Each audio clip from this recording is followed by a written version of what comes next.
tend to head. This show is a work of satire, designed to entertain and provoke thought through humor and exaggeration. The content, characters, and events portrayed are fictional and often exaggerated for comedic effect. Please be aware that the information presented may not always be factual or accurate. Always fact check information. While enjoying the satirical content, remember to fact check any claims or statements that seem suspicious or unbelievable. Reliable sources and verified info are crucial for forming accurate opinions and making informed decisions. Stay critical, stay curious, and always seek the truth.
Welcome to the Shawn Juice Show. I'm your host, Shawn Juice.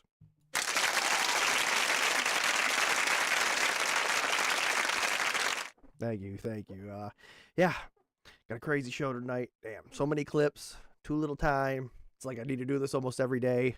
But I think the major thing we're going to talk about tonight, one of the things is rest in peace, Vince Zampella. Man, holy shit, from Respawn. Respawn, EA, a main artery of the gaming industry. Wow. Yeah. And crazy how you go, too. I mean, I was like reading, I was like, why? He's gone? And yeah, they got a clip. I mean, it's going to show what it is, but rest in peace, brother. You did a lot for the gaming industry, and it was nice to get to meet you in person. And, yeah. Oh, plus we got some, more all stuff, Israel, Eric Kirk, who else? Yeah. Let's get into it. We don't got enough time. Don't got enough time for this. So, yeah, here it is. This is posted by Respawn Entertainment here. We're heartbroken by the passing of our founder and dear friend, Vince Zampella. Vince was a titan and a legend in this industry, a visionary leader, and a force who shaped teams in games like Call of Duty, Titanfall, Apex Legends, the Star Wars Jedi series, and Battlefield for our community in ways that will be felt for generations. His impact reached far beyond any one game or studio. We will remember Vince for how he showed up every day, trusting his teams, encouraging bold ideas, and believing in Respawn and Battlefield. Most importantly, he championed what he believed was right for the people behind those studios and our players because it mattered. We will miss him greatly. Our hearts are with his family, friends, and all who loved him. So, let's take a moment of silence.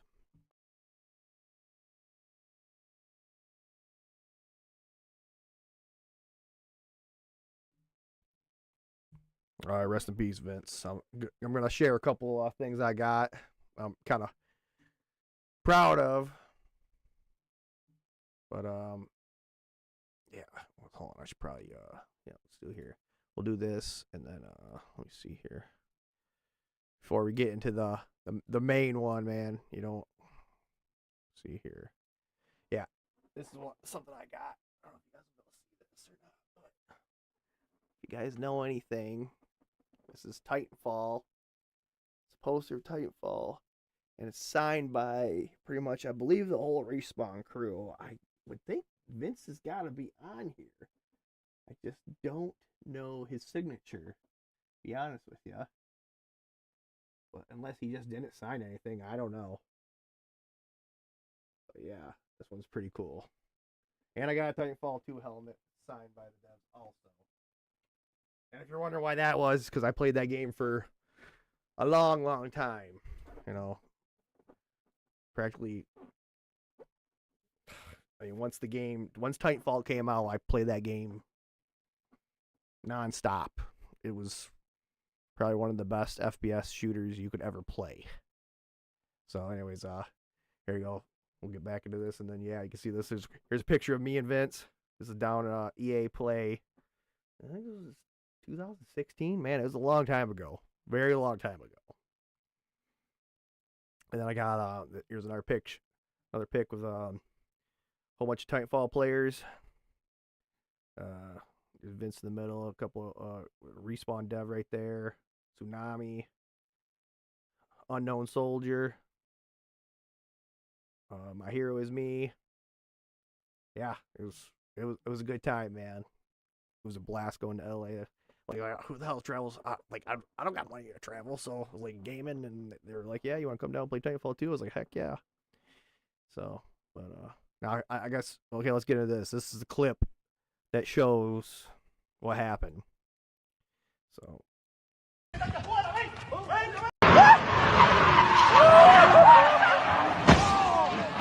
Puta madre, oh shit! Fuck me! Fuck! Oh shit! Fuck me! Fuck. Dead on impact, man. Fuck me! Yeah, look at this shit. This is what these people are just doing. There's fucking sports cars are just tearing up this road. Oh shit! No. Cuidado con el tanque. Sácalo, güey. Vamos a jalarlo, ven, vamos a jalarlo. Vamos a jalarlo. Rápido, rápido, rápido, rápido. Oh, man! Fuck! Man, that's all it takes right there. Shit. Vince Zampella is an absolute legend who created Call of Duty, built empires with Titanfall, Apex, Gone at 55, and a brutal Ferrari crash up on Angeles Crest Highway. Dude was living the dream in a 2026 296 GTS, and it all ended in flames. Tragic as hell. Prayer up to his family and the whole gaming crew. Damn, yeah, that's crazy. That's insane, man. Holy shit. It's gone in a blink of an eye like that. Blink of an eye. Wow. All right, let's get into this. Oh yeah, get into some. Now we'll get into some real the bread and butter here. Fucking Israel signed agreement with ChatGPT to produce pro-Israel content. Hold on.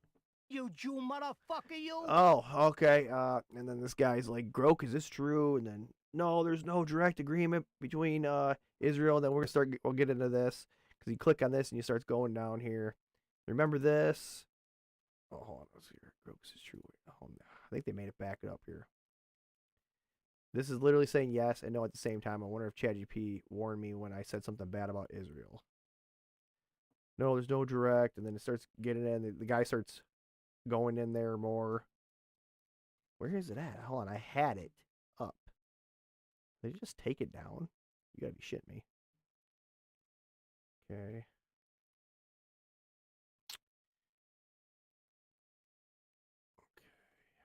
Where the hell? Okay.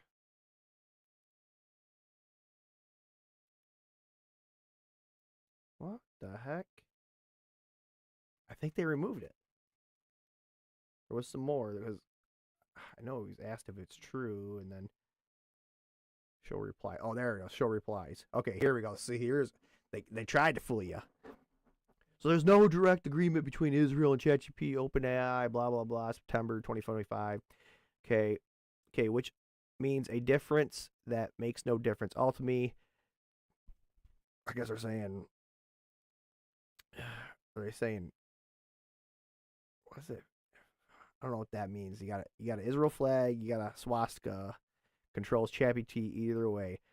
The contract with Clock Tower X focuses on indirect influence via SEO and content for AI training data, not direct control of ChatGPT or OpenAI. Many factors shape AI outputs, so it's not equivalent to ownership or full command. Sources across outlets like Al Jazeera and responsible statecraft detail this nuance. Again, you're obfuscating the issue blank by your own omission, influences the AI training data, you are in a position to pretend that, say, SS trainers who prepared recruits to be genocidal, mass murdering war criminals were innocent of the latter crimes. The contract with Clock Tower X is for creating SEO optimized pro-Israel content on websites, which could indirectly enter AI training data via public web scraping. It's not direct control of ChatGPT are equivalent to training individuals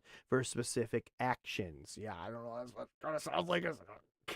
Yeah, you keep repeating the same thing. Your own replies prove that, yes, Israel will influence the training of AI to seed it with pro-Zionist, genocidal, colonial settler propaganda. The contract involves Clock Tower X creating SEO optimized content on websites that could be scraped into AI training data. Yep, okay.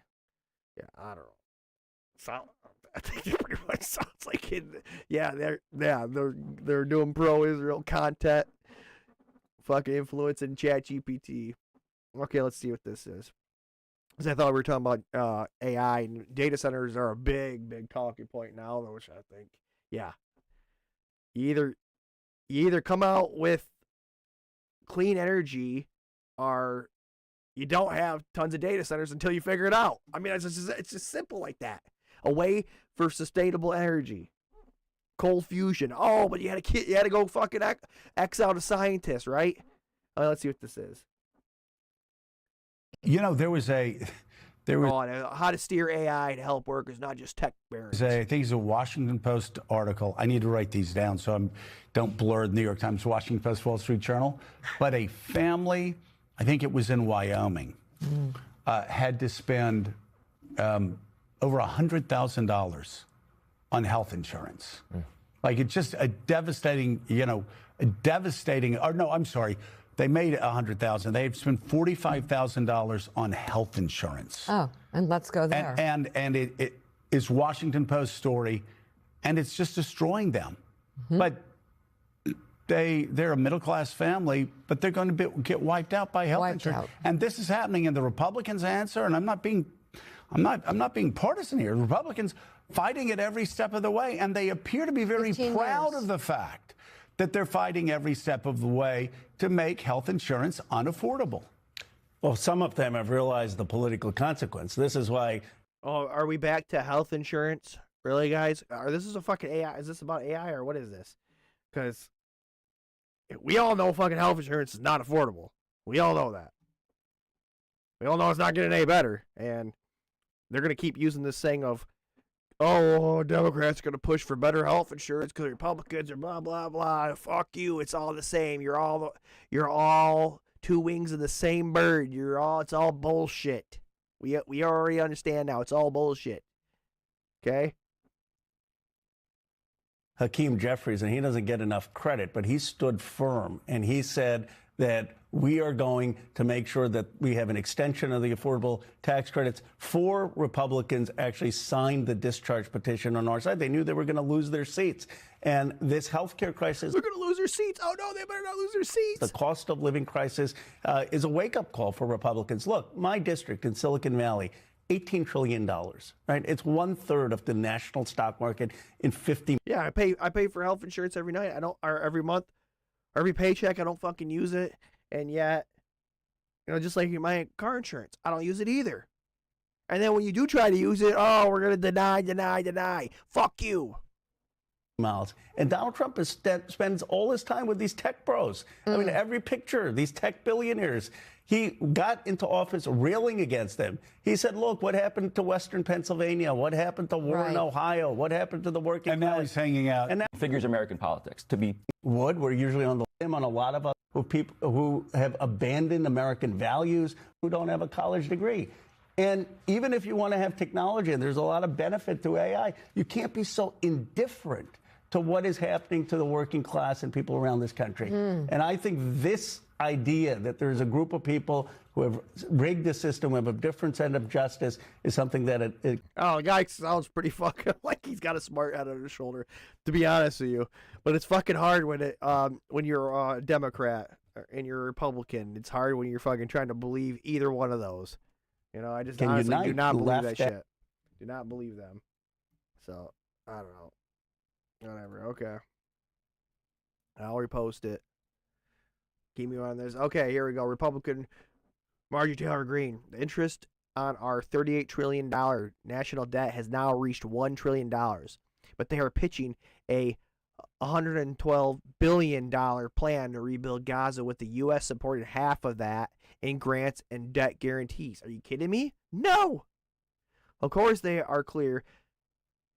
10,000 plus dead bodies buried under 68 million tons of rubble. Why do Americans have to pay for this? Why do we have to pay for this? That's a good fucking point. Why are Americans paying for this? Make Israel pay. Oh, but we'll just send the money to Israel and then they'll fucking get it. Oh, that's what we're paying in the end anyways, right? No, we didn't do this. You need to pay for it. Yeah, I think that's what they're man.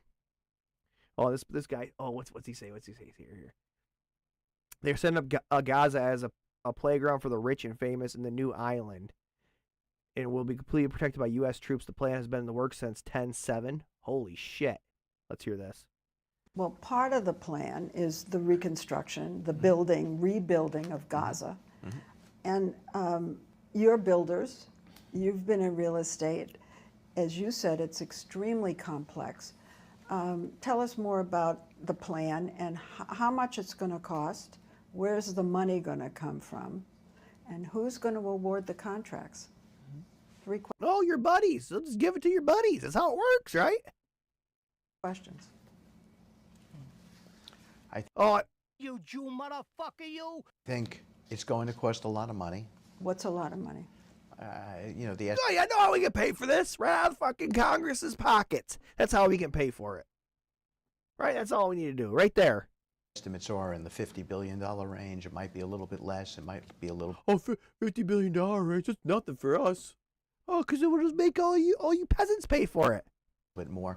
I happen to think that that's not a lot of money in that region. You have governments that are going to jump on in, and So the Middle East countries are going to provide the money. No, just U.S. taxpayers will provide the money. We'll see European participation and so forth. I think the beginning of this plan. Look at this fucking smug bitch right here. Is how to get it going, and that's what me and Jared work on all the time. The money raising we think is the easy part. We think that happens relatively quickly, but it's relatively quickly for the taxpayers. The master plan, and we're working with a group Shut the fuck up! There we go. I think that was good. I heard enough bullshit talk out of that. Yeah, we gotta figure out what happened to Nuno. He was a professor, the director of MIT Plasma Scientists and Fusion Center, and he was gunned down by the Brown University shooter. Studying nuclear fusion energy source of the sun plus stars for 10 years at MIT. His award-winning work focused on creating a virtually limitless clean energy source on Earth, one that does not or doesn't produce carbon or radioactive waste. Usual byproduct of fission reactors. His research was essentially a threat to companies in the energy sector: fossil fuels, wind, solar, etc. Nuno was vital to the development of fusion nuclear power plants. Without him, the path ahead is less clear. His death will set back the entire field. Oh, that's just what they want. They want to set it back. Imagine a world where electricity is cheaper than ever, borderline free. That's what they want to keep from us. That's fucking dead right. That's what they want to keep from us. Remember, like Charlie Kirk said, question everything.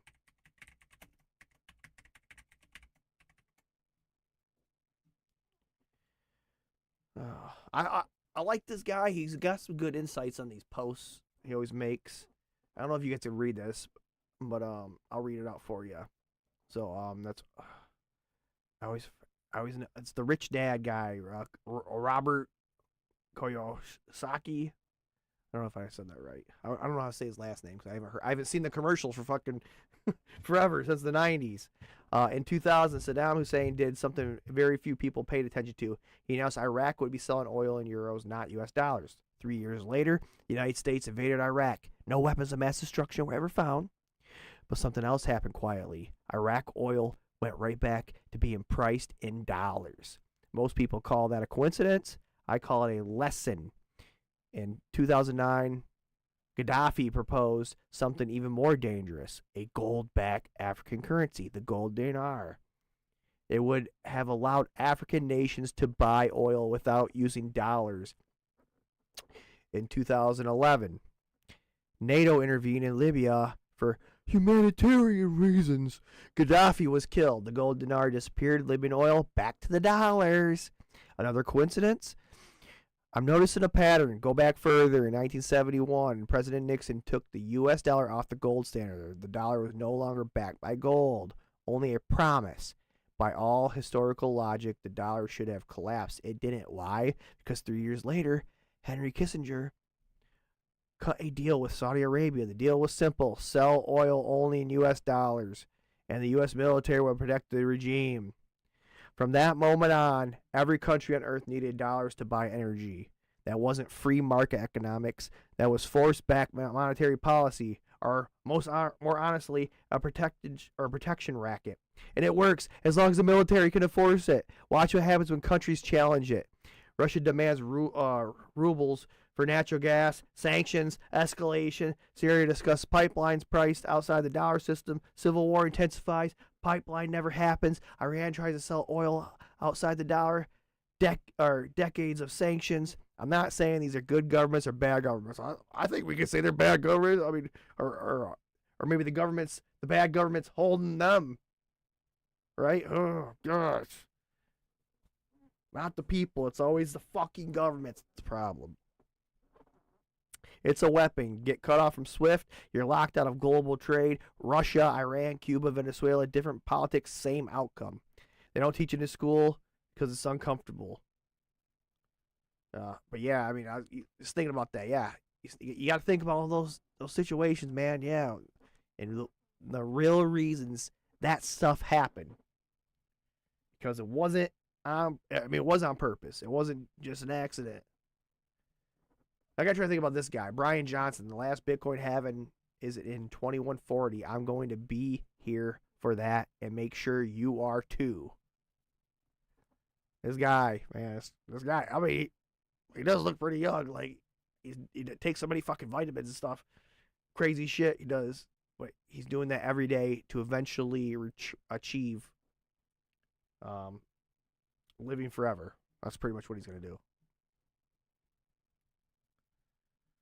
All right, Pam Bondi must release the files by midnight tomorrow. If not, I lay out the consequences. Well, tomorrow at midnight is the deadline for Pam Bondi to release the Epstein files. That is what Thomas Massey and my bill calls for. It passed this body 427-1, passed the Senate 100-0, and the president signed it. Now, 3 federal judges have ordered the release of all of these files in Maxwell and Epstein's grand jury. Here is the reality. Any Justice Department official who does not comply with this law will be subject to prosecution for obstruction of justice. If Pam Bondi does not comply with the law, she will be held either in inherent contempt of Congress or subject to impeachment. We will not rest until the law is complied with and justice is served.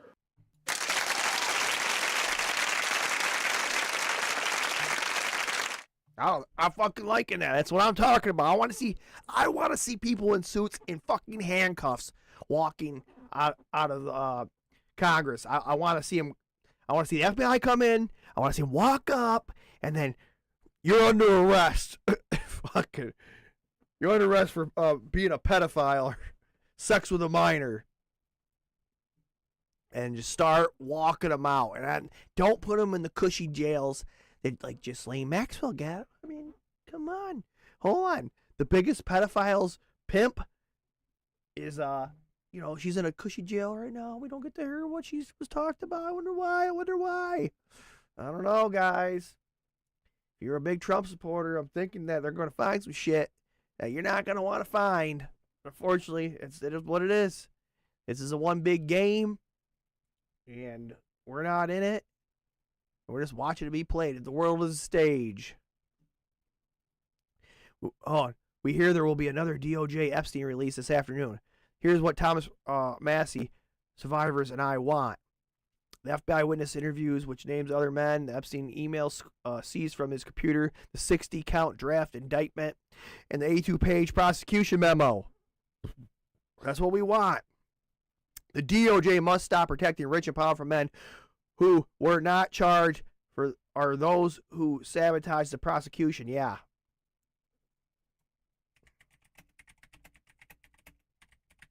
Lock them out in handcuffs.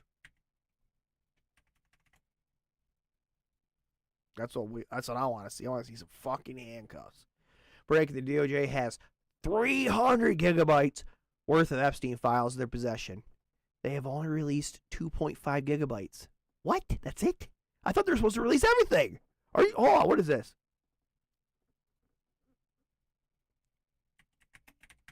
Are they not supposed to release everything? I mean, I just don't. Who's that guy there? Who's that Roe kind of whatever?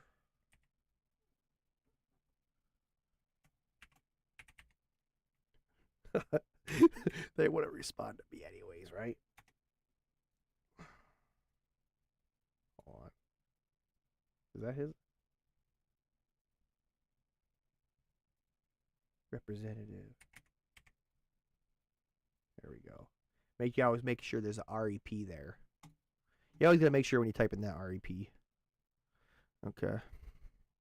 Oh, hold on. Here we go. Rabbi Shlomi accusing my brother and sister of creating anti-Semitism and ultimate blame for victim filth. Oh, let's listen to this.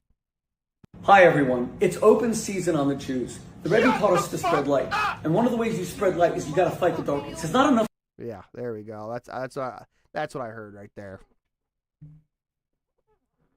Oh, Senator Ted Cruz considers running for president in 2008 or 2028. You Jew motherfucker, you! Oh, here we go. Of which country?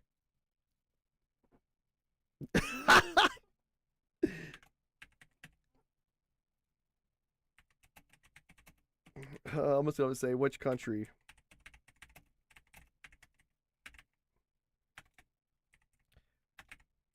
Traitor.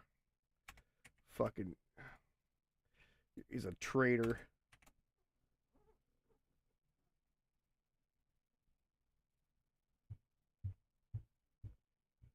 Now, if you guys have not heard the Dave Chappelle stuff, we're going to listen to this one. Man, hell, go take a look at the Netflix special. It was good. It was good. It was surprising. You know, Dave tells us how it is. It's real. It's real, man. That's what you got to listen to. So let's listen to a little bit of this. Bill since I was like 18, 19 years old. And I've never said this publicly, but fuck that guy.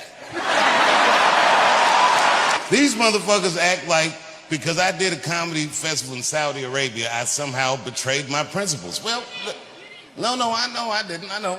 No. Yeah, so I went to Saudi Arabia, and I guess they're all pissed off about that for some reason. No, come on, everybody, let me do this. And I'm sure, I know, everybody calm down. No, I'm sure I'm right.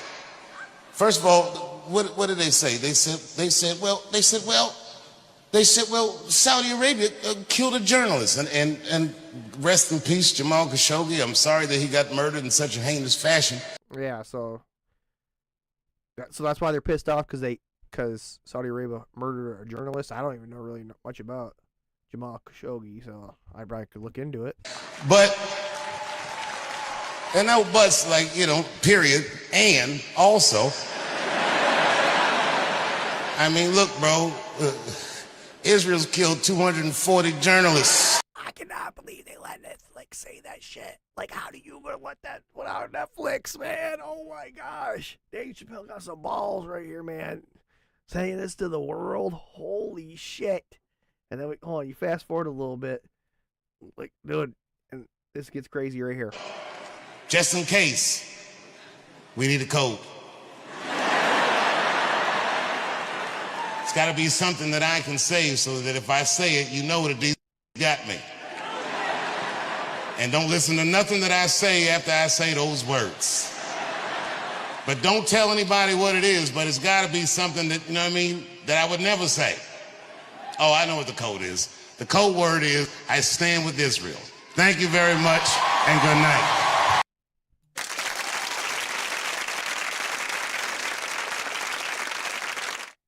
Damn. Let's go. Let's go. Oh, that's too damn good.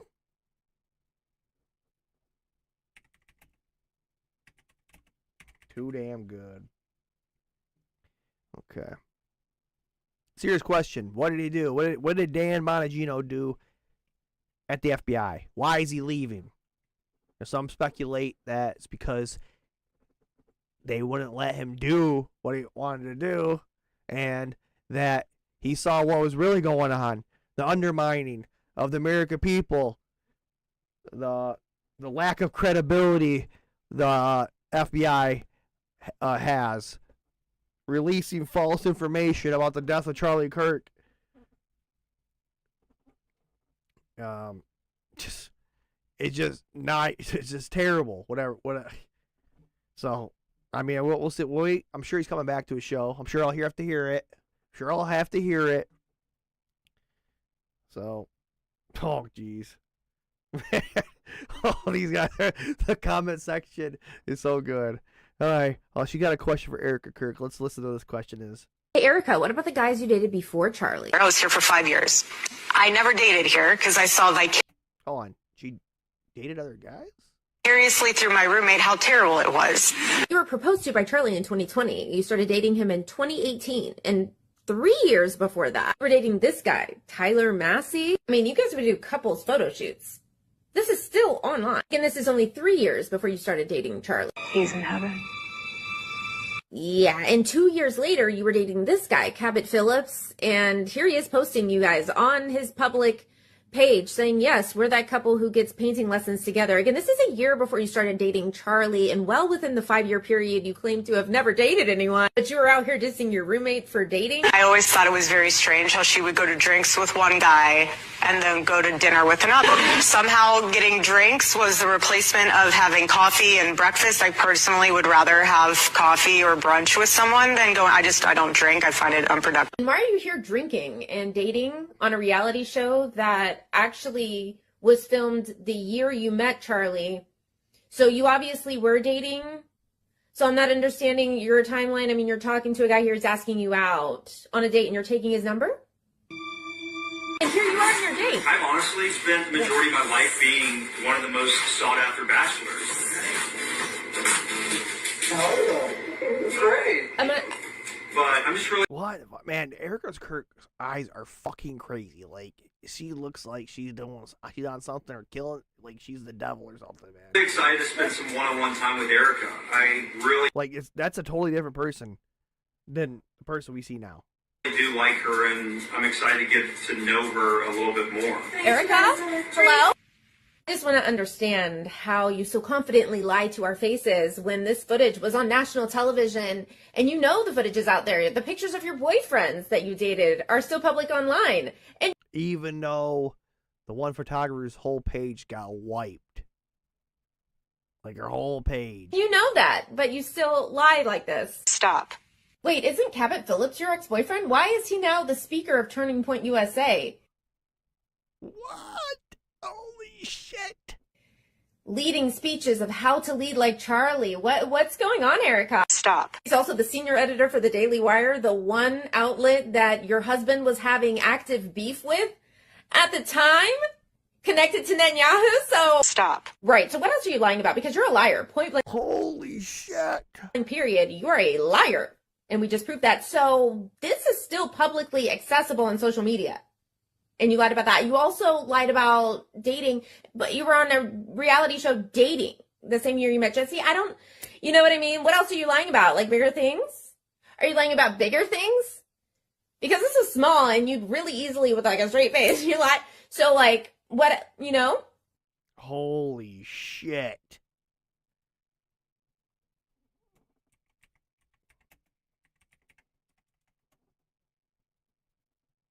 Wow. And then we'll get on to the next part. Oh, Nicki Minaj at Turning Point USA. What the hell?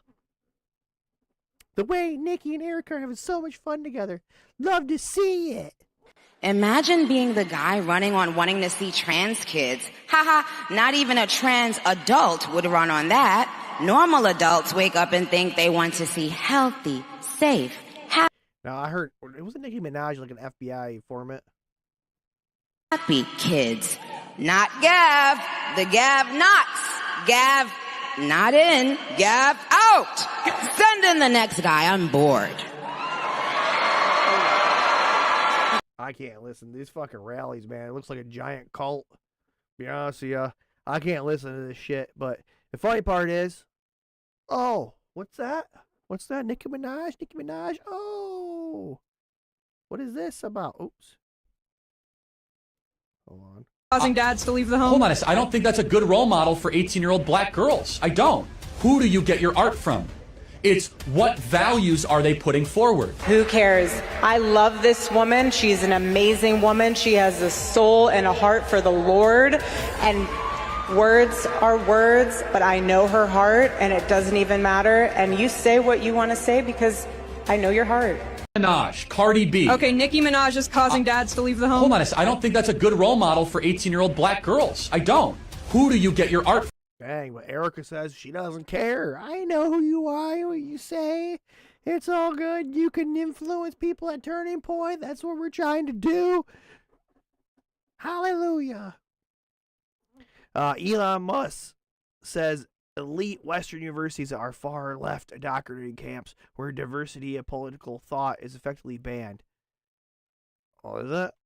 Because I thought these universities are getting all Turning Point franchises all over the place. They're popping up like fucking Chick-fil-A. Yeah, so I don't know what you're talking about, buddy. Anyways, Americans are noticing Jersey Mike's recent drastically decreased the size of chips that come in their meals. This man films himself open the bag and count how many chips you get. Now let's see this. Are you rolling? Now these chips feel exceptionally. That bag looks small as hell. Light, as you can see. He's at a Ford dealership. Have not been opened. Just did a pickup from Jersey Mike's, but it feels a little light. So we're gonna open these on camera. No AI. See what we got. Let's check the portion. There's no fucking way. There is no way. There's no way. There's only like 6 chips. There's no fucking way. That's your portion. Wait, can we put like a no fucking way. quarter in there for scale? There's a pen. You get 1, 2, 3, 4, 5, 6 chips. What in the absolute fuck? So what the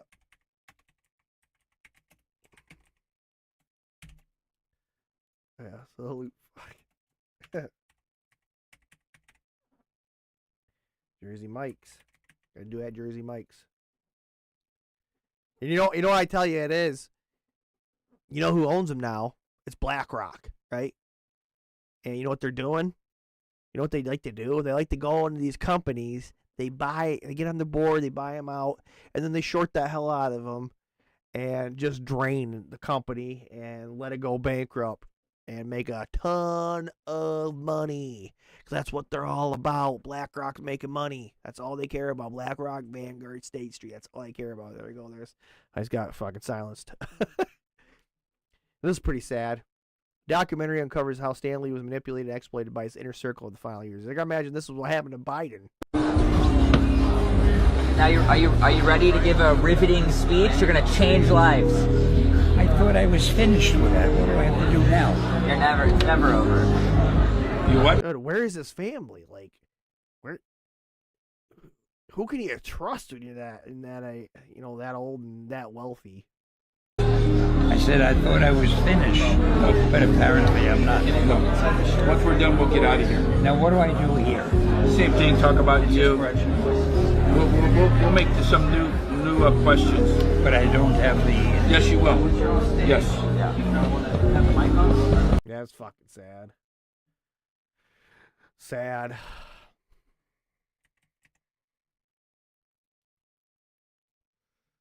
Oh, Dr. Fossey warns that normalization of untruths and conspiracy theories could lead to the collapse of democracy. This guy, fuck, are you kidding me? Are you fucking kidding me?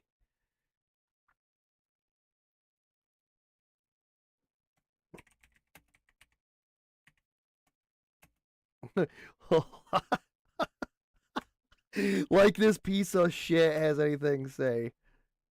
I mean, the guy lied about so much shit. Caught who knows what? Who knows if he was in bed with Epstein and that's why they released the coronavirus on the people? Who knows? Who fucking knows? But I know this guy needs to go to jail. And go out in the pillar or whatever it is.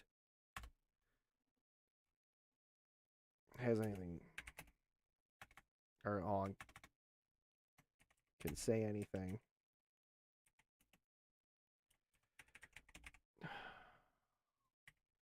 Oops. There we go. There we go. Alabama man attempts to run over an off-duty police officer outside the officer's home. Let's take a look at this video. 2209, 11th Street Southeast.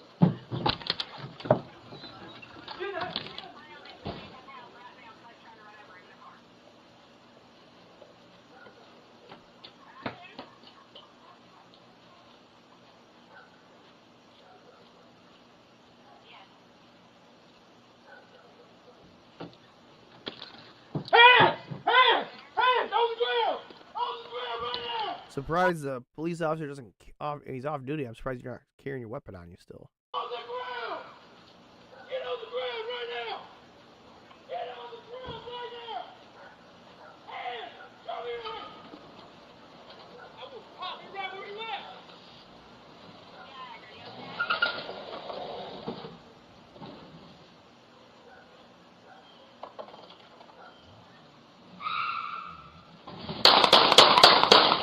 Oh, fuck!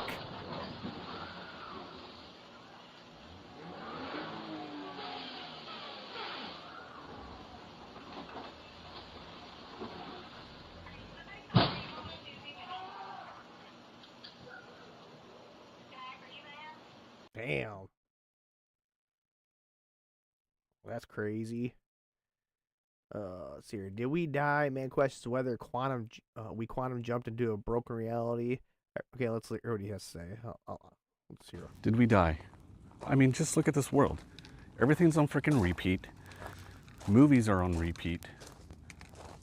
Mandela effects are crazy. Creativity is almost non-existent now within the art world. And any art that does come through, I mean, it's just like ridiculous, you know? So what is going on? I swear to God. Did any of you have an experience where you think you might have died and just quantum leaped into a whole new timeline or a purgatory? Anybody? Anybody else have some crazy experience where you're like, holy crap, I should have been dead and here I am, I'm still here. But nothing's the same and everything sucks. Movies are crazy. Concerts, who pays $500 for a concert ticket? Give me a break. I know, those fucking things are expensive as hell. And people are paying it. Like, are all these things like just NPC people out here just making it look like life is normal, but it's not? Like, what is going on with that? Like the Matrix. Oh, shit. We're all plugged in the simulation, guys. Narcissist exposed? I mean, why is this world right now filled with narcissism? Like everywhere. You're married to them. Your co-workers. Everybody's a narcissist. How many real people are actually out here? I don't know. I heard enough. We got to keep moving on. I don't know. Did you think we're in purgatory, guys? Are we in purgatory? I can't believe it. They can't make this up. Last month, a man in Pennsylvania survived being shot by his dog. You'd think this would be a 1 in a million accident, but history tells us this happens way more than you'd think. We found examples of dogs shooting people going back to 1928. So, I gotta go to Grok on this one. I think we're gonna have to go to Grok on this one.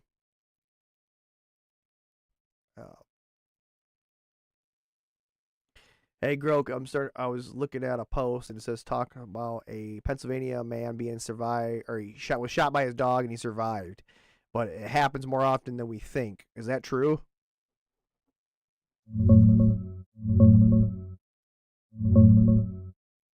Yeah, that Pennsylvania story is real.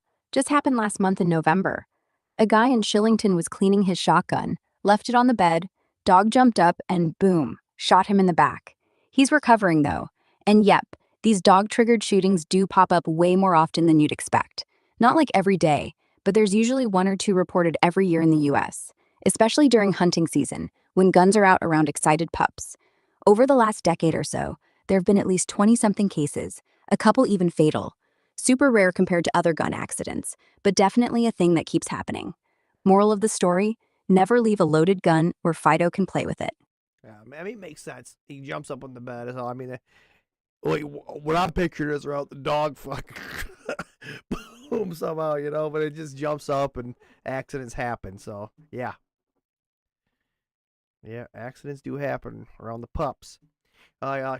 Two suspects ran out of AutoZone in Los Angeles with multiple brand new car batteries in a brazen grab-and-go theft. Call the cops. They're making threats. Don't touch me. Don't touch me. Hey, get away. Get away. Open the door. Watch out. Get away. What the fuck are you going to do? You hurt yourself? Just let them take the battery to go, I guess. What are you supposed to do? You're working for a corporation, right? Is that an insurance write-off? I wonder that. Girl, if some people steal batteries from like AutoZone, let's say, is that like, does the corporation just write that off, or how's that work? Well, theft hits stores like AutoZone pretty hard, actually. They don't just shrug and write every bit off. Insurance covers some, sure, but they've got loss prevention teams, cameras, and even hire off-duty cops to scare off shoplifters. If it's small stuff, like a few batteries, clerks might not chase, but they report it and cops get involved for bigger hauls. Inventory shrinks, so prices creep up for everyone else to cover losses. It's a constant cat and mouse game, honestly. Interesting.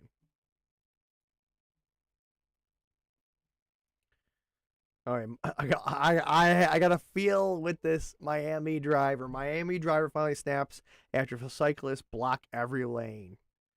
So, a frustrated driver in Key Biscayne, or Cayenne, or Kiney?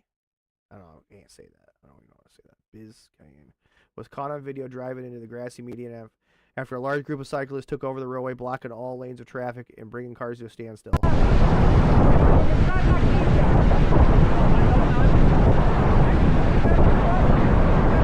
Get the fuck out of the road, you piece of fucking shit! We make sidewalks for a fucking reason!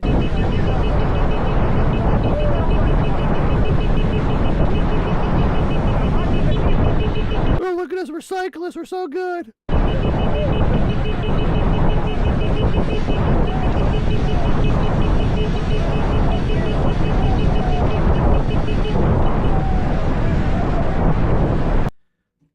I get so fucking frustrated. I mean, what are you supposed to do?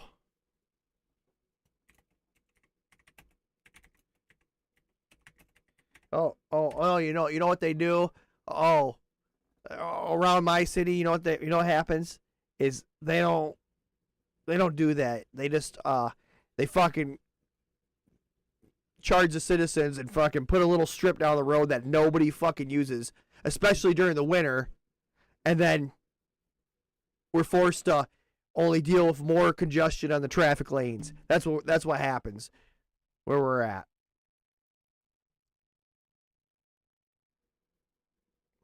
Okay, what is this? UK Prime Minister Keir Starmer announces mandatory digital ID for the right to work in the UK. And that is why today I am announcing this government will make a new free of charge digital ID mandatory for the right to work by the end of this Parliament. Let me spell that out. You will not be able to work in the United Kingdom if you do not have digital ID. It's as simple as that. Holy shit. Hold on. You've been back talking your mother? Boy, come here, I'm gonna give you 20. What the fuck? Okay, hold on. Hey, Grok, what is going on with the digital ID? The UK Prime Minister announced that it's mandatory for the right to work in the UK. Yeah, back in September, Keir Starmer announced a new free digital ID that's going to roll out on people's phones, kind of like a gov.uk wallet thing. The key part is it'll be mandatory for proving your right to work in the UK by around 2029. Basically, employers will have to check it for new hires or checks to crack down on illegal working. It's not like you have to carry it everywhere or show it for daily stuff, and it won't apply retroactively to folks already in jobs forever. But yeah, it stirred up a ton of backlash. Petitions with millions of signatures, privacy groups calling it surveillance creep, even some Labour MPs aren't thrilled. Government's pushing it as a modern fix for borders and bureaucracy, but no full rollout yet, just planning and consultations. Okay. Well, that's what it is. So here we go. Think about this. Have you ever seen an NFT event looks like this? Okay, hold on. We're just gonna. I don't like the music. You're not gonna be able to see this, guys. But so it's an NFT event. I guess you draw NFTs. Which, I mean, looks pretty damn cool. Then the guys are like, "Oh shit, I need to go to an NFT event." Might have to pull up one. Did they get hired? Oh my gosh. I don't know if that's a real thing or not. I thought this post was pretty cool. Kentucky family declined up to $8 million for their 250-acre farm, choosing legacy over profit as the land was linked to a proposed AI data center, raising land use and transparency concerns.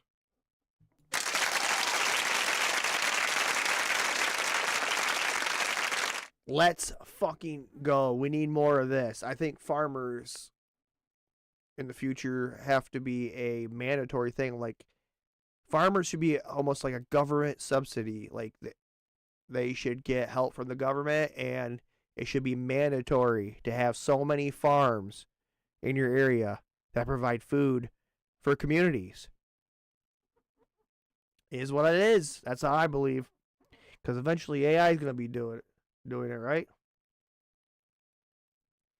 Okay, what's this? Oh, this is about the Paul versus Anthony Joshua. I got some questions for y'all. Let's listen to this guy.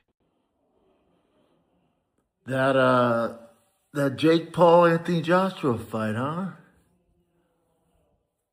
I don't know what to say, man. I haven't seen the reaction online. Something's up, yeah? Anthony Joshua didn't throw a single straight right hand for 6 rounds. He didn't cut off the ring. I'm trying to make sense of it. It's tough to pin a guy down when he's on his bike and Jake was moving so much. I'm trying to be cool. You're trying to be cool, bro. Just say it. We all know what it is. It was weird, right? Something's up. Yo, man, you gotta let me lie. So it's Jake Paul. You gotta let me survived so many rounds, and then I just need you to knock me out so everybody believes that the next fight or this fight was genuine. Even the knockdown where they called it. Anybody who's ever been concussed, I've been there. When he got knocked down, the first thing he did was look at his brother and say, "That was a good one." When you're concussed, you really don't have the brain power to do that. Yeah, you're fucking out. You're knocked out. Duh.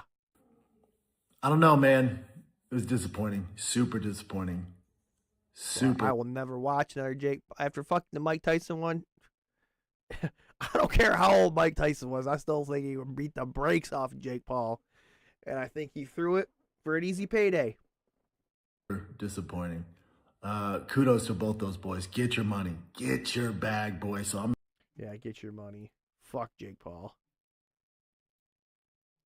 Breaking: Israel's cabinet has approved a plan for 19 new West Bank settlements defying President Trump.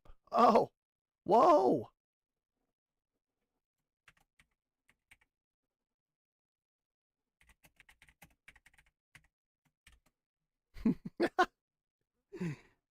Trump won't do a thing. I own this bitch. Day says Israel made Trump look like a bitch. Oh my gosh. Breaking: Israel cabinet has approved a plan for the 19 new West Bank settlements defying President Trump. Oh, Jesus Christ. Well, that's just great. That's just great. Now, here again, I don't know if you guys know this. This guy made an Epstein file viewer because the government website sucks. And I will post it again. Copy this link. I'll post it in the chat for you guys. If you want to view that, go ahead and view that. That's awesome. Everybody should be posting this, pinning this. Made some updates. Okay, hold on. Copy link. You can probably just get this here. Probably the same thing. It's not the same thing. These images are terrifying. What the hell? Yeah, it's horrifying. So make sure everybody should be pinning this. Everyone should be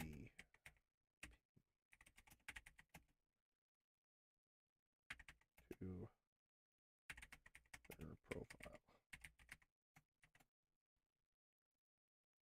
There we go. Yeah, I was good. Yeah, man. Yep. Gotta. Okay, Epstein files, redaction bug. Oh my God. Oh, look at this pesky redaction. Let's just skip. I'm sure they cleared it up by now. Rid of that. That is insane. This is what happens when you fire government. Oh. Wow, so you can just copy and paste on the Epstein list. Someone should copy it. They probably already did.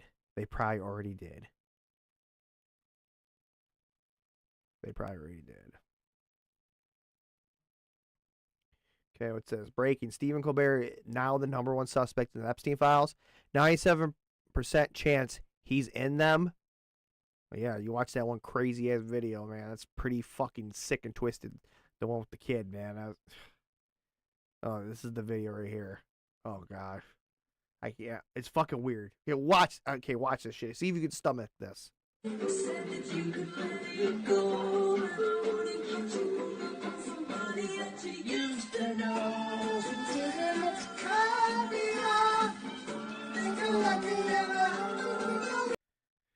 I can't fucking make it, dude. This is fucking disgusting.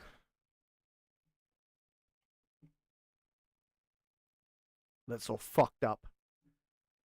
Oh my God, they just fucking, it fucking makes you just fucking just get so fucking angry. Helpless, innocent child. I gotta deal with this shit. Fucking sick bastard.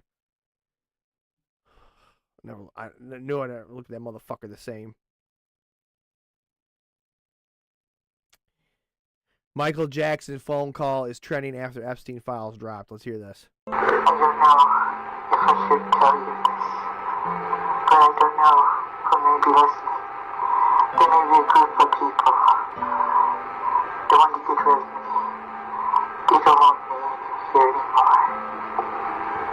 don't understand. What do you mean? Talk to me. Talk about it. Over the phone. I don't know what's going to happen. But I just feel in my soul, only God knows, they could shoot me. They could stab me. They could frame me and say I overdosed with drugs. Overdose on drugs? Like maybe sleeping medication? Holy shit. They can do a lot of things. Who could do these?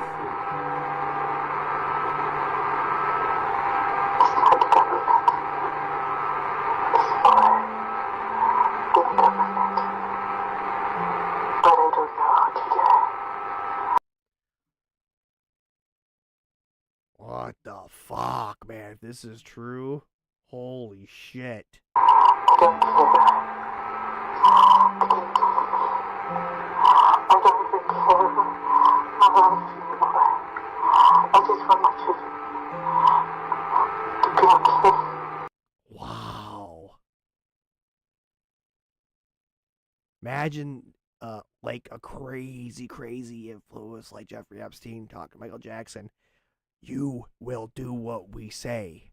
If you don't do what we say, your kids, everything you know, children will die. And then, like, I mean, he's the king of pop, right? He is literally like, who on the fucking planet doesn't know Michael Jackson, right? Who on this planet does not know Michael Jackson, man? There's probably fucking indigenous tribes that know Michael Jackson. So what if a bigger tool to push your agenda, right? But what a bigger tool. I mean, the best tool, Michael Jackson, to push that agenda, man. And then who knows? Imagine what he's seeing. And he's like, we're thinking he was so fucked up, and he didn't listen to. He tried to go away with it, and then they pushed the fucking sex scandal on him, where he's found not guilty. Even Macaulay Culkin says it's not true. So, man, I don't know. Oh, fucking crazy.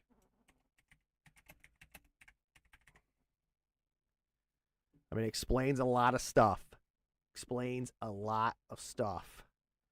Oh, yeah. Epstein files. Jeffrey Epstein has recordings of Donald Trump with victims. What's this? Is this 2020? What does this say? Blank knew about criminal activity, what happened in multiple states on airplanes, etc. Blank claimed there were films of men who were recorded. These men were prominent figures such as Epstein, President Bill Clinton, and President Donald Trump. Maxwell is also on the tapes. Holy shit. Well, this is a fake document. Trump's part of the Epstein crap is actually... Here it is. It says it's a fake document. I don't know if it's fake or not. We'll see. Is it real? I don't know.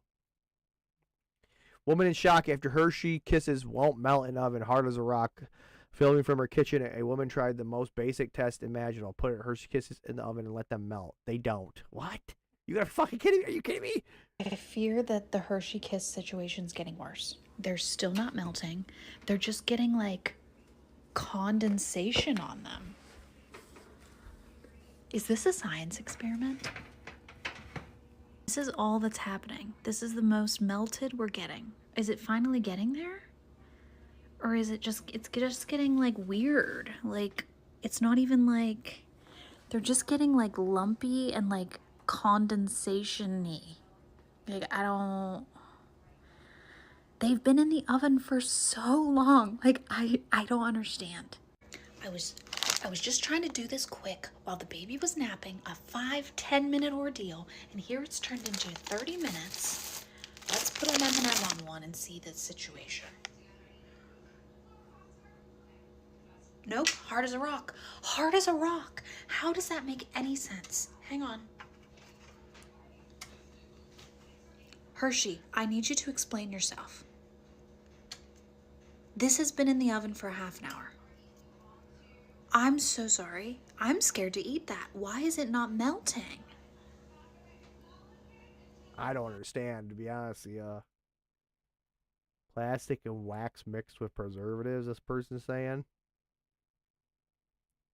I've made peanut butter blossom cookies for over 50 years. They never melted. What the fuck? Oh my god. Yeah. Wow.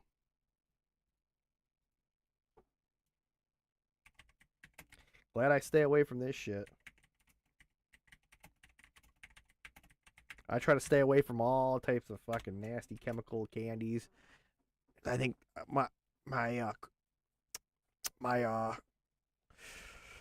whatever the what do they call that, crutch or whatever, is dirty pleasure or whatever, is Sour Patch Kids. Unfortunately, goddamn, with the red dyes, I hate that shit, man. But yeah. Alright, so what the hell is this? Somebody please fucking explain to me. What is this? What is this? Is this the same fucking person? Is this Jonah Hill? There's no fucking way. And that's why I said, what the fuck? Like, what is going on? Okay,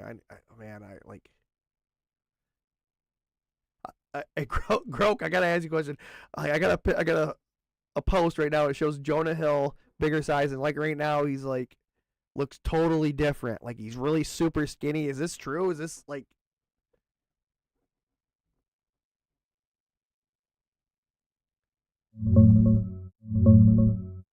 Yeah, it's totally real. Jonah Hill's been looking super skinny lately.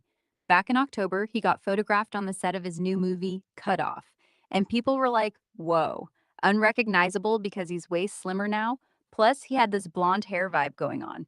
Just a few days ago, around his 42nd birthday on December 20th, new pics and viral posts popped up again, highlighting how lean he is compared to his bigger days. He's yo-yoed with weight for years because of roles and stuff, but right now, he's definitely in one of his super trim phases. Not AI or anything, just him.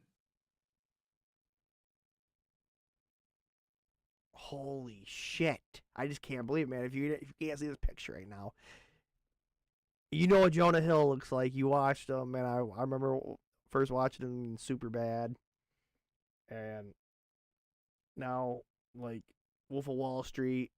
And now he looks like a fucking, like an evil genius off of, like, maybe a group or Despicable Me or something. You know, he looks like that one kind of, the one skinny, whatever enemy guy. I don't know what his name is. He kind of looks like that. It's fucking weird. It's so fucking weird. I just don't understand. But I guess, man, if it's, fuck, I mean, Ozempic, right? Luigi Mangione says Pam Bondi has financial ties to murder victims' companies. What? Holy shit. All roads lead to Florida. Don't they all? Somebody says. So do I. Does anyone invested in SP 500? Trump, Pam Bondi, and Epstein? What? Just in case anybody's confused, why did she's Attorney General? The image shows Donald Trump, Pam Bondi, and Jeffrey Epstein at a party in Palm Beach, Florida in February 1997. The photo was taken at a party celebrating the opening of Trump's Mar-a-Lago Club to paying members. What the fuck? Oh my gosh. Oh, let's see if I can actually get into this. Let me see here. Angelo de Pam Bondi, you have a conflict of interest. Kill the death penalty. Luigi Mangione says he knows the real reason why attorney Pam Bondi is seeking the death penalty against him. She allegedly has deep ties to the murder victim's healthcare company. Mangione's defense attorney filed court documents Friday outlining their new claims against Bondi to get the death penalty tossed from the federal case. Federal prosecutor charged Mangione with stalking and murder through the use of firearm in connection with a 2024 fatal shooting of the United Healthcare CEO Brian Thompson. Bondi then issued a statement directing the prosecutors to seek the death penalty. Wow. Yeah, you guys want to look at this? I'll post that clip. I'll post the link to TMZ's page in there. Oh, here we go. Look at this Jew motherfucker. I mean, Let me ask you about another big conflict, Venezuela. This week in a call with me, why is Lindsey Graham and Tel Aviv pushing for America to start another war in Venezuela? President Trump didn't rule out the possibility of a war with Venezuela. Overnight, we saw the United States intercept another oil tanker. President Trump promised to get America, as you know, out of foreign wars, not start new ones. Would he be going against that promise if he did, in fact, go to war with Venezuela? Absolutely not. If you're an American... Shut the fuck up! I don't want to listen to what this fucking piece of shit has to say. I would not want to listen to that. And somebody says, because he's greedy, sellout, whore for the highest bidder. Yep, fact check's true. Because Israel is the real reason Trump is attacking Venezuela. Venezuela cuts ties with Israel over Gaza attacks. Since Hugo Chavez's rise to power, Venezuela has become one of the most hostile countries to Israel and Zionism in Latin America.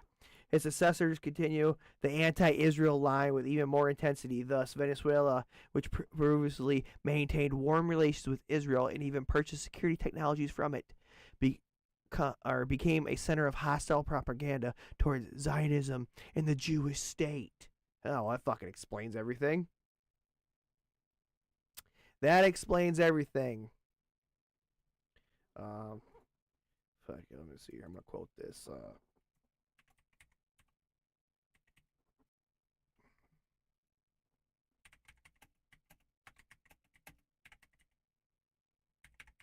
Lindsey Graham, you are a traitor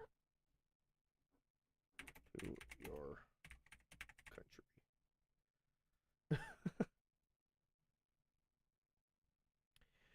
Breaking CIA officers say bank records show Senator Lindsey Graham is laundering money from the Ukraine war back to his own personal banks. What? And let me say something about Senator Graham. There will be news coming out in the next couple of months. Hold on, no way. About how he has profited financially off of money that came out of Ukraine, laundered through Latvia, and made its way into his bank account. And then we're talking significant amounts of money. Department of Justice is looking at it. All right, those are serious allegations leveled by former CIA officer Larry Johnson. We shall see. Wow.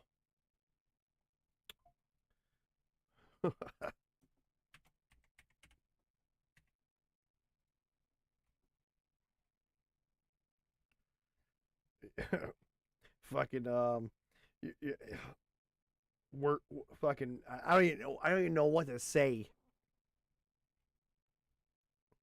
God, what fucking piece of shit. That's all you gotta tell him, right? You got this Marjorie Taylor Greene. Here are some interesting facts about Venezuela that are easy searchable.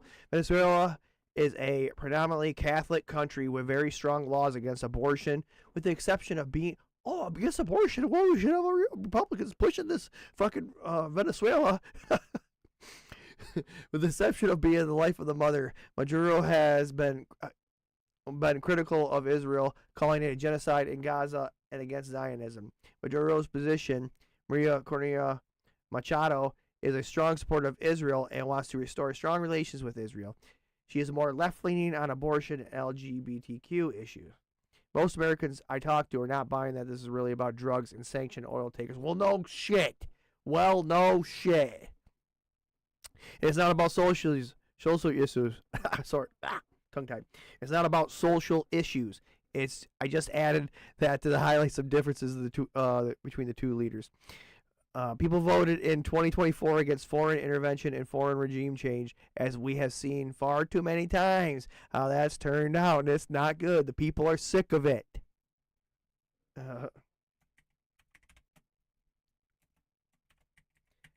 Amen, madam. President.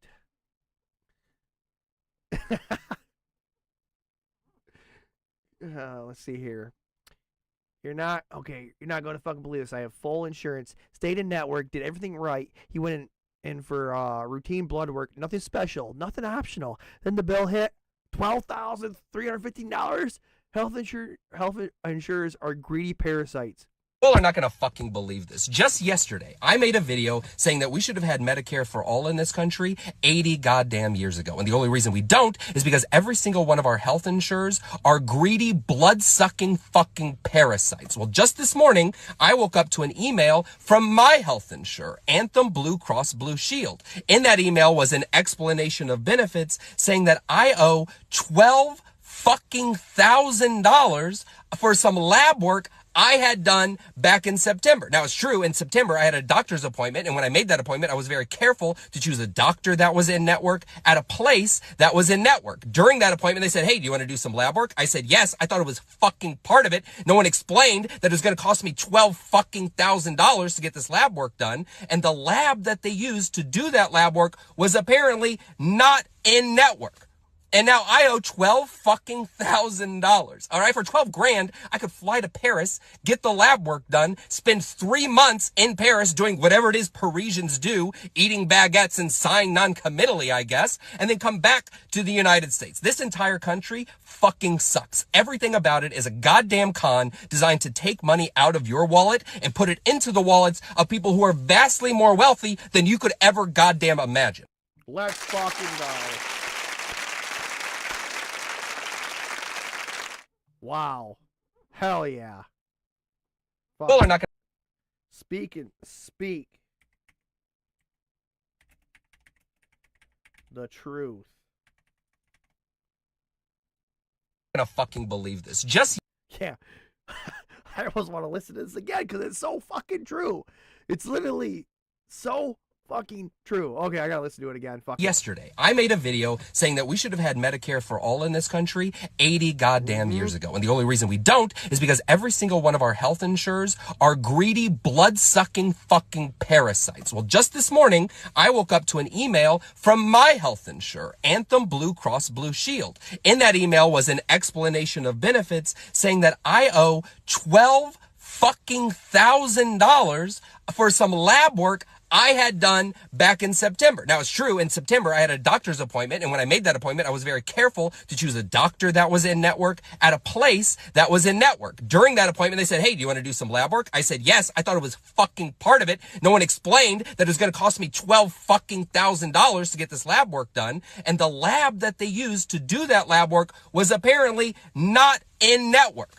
And now I owe $12,000. All right. For 12 grand, I could fly to Paris, get the lab work done, spend 3 months in Paris doing whatever it is Parisians do, eating baguettes and sighing non-committally, I guess, and then come back to the United States. This entire country fucking sucks. Everything about it is a goddamn con designed to take money out of your wallet and put it into the wallets of people who are vastly more wealthy than you could ever goddamn. Wow, man. That's some fucking truth right there. That's some truth, baby. Whew.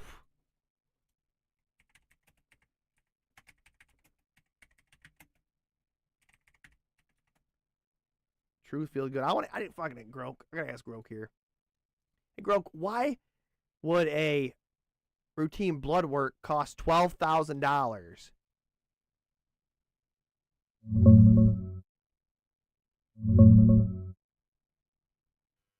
Whoa, 12 grand for routine blood work?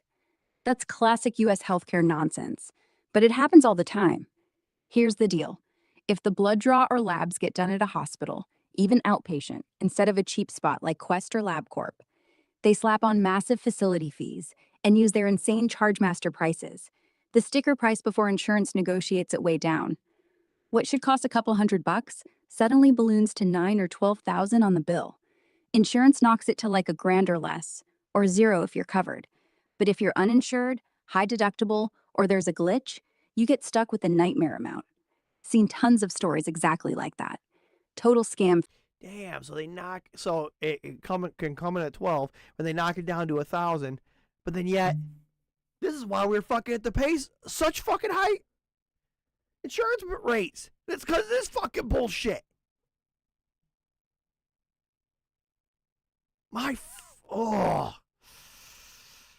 So sick of fucking wealthy people. I'm so fucking sick of these super rich fucking people that are destroying this country from the ground up. We're fucking just, I'm so sick of it. Breaking. Trump admin says they have not redacted any photos from the Epstein files solely because Trump may be in them. Bullshit. That's true. That why Trump will do that when he is the most innocent person on the planet Earth. Trump is the most innocent, also is very smart. I like your Epstein files too. Oh my god. No fucking way. Oh my god. That is too good. Holy shit. Oh my gosh. That one is too good. I gotta fucking save that. I'm saving that image. I gotta save that fucking image. That is too damn good. Holy shit. That is good. Oh no. Save it. Save it. Save it again. What I do. Sorry, I have to save this image. Sorry. Okay, there we go.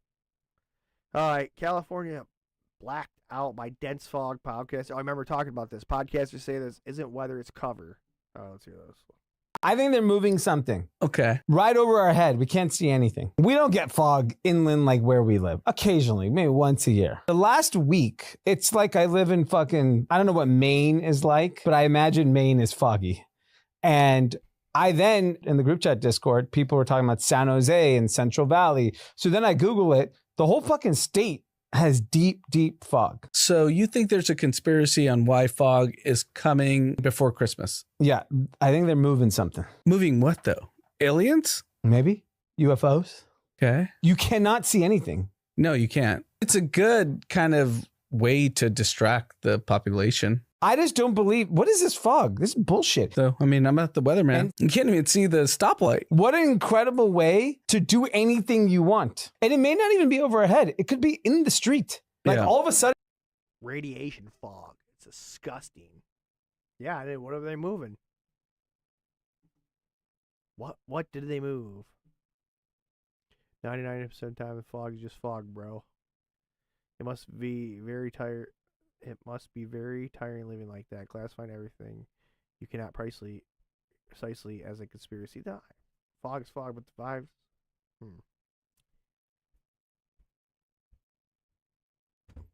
Yeah. I don't know. What do you think? Fog, conspiracy theory or not?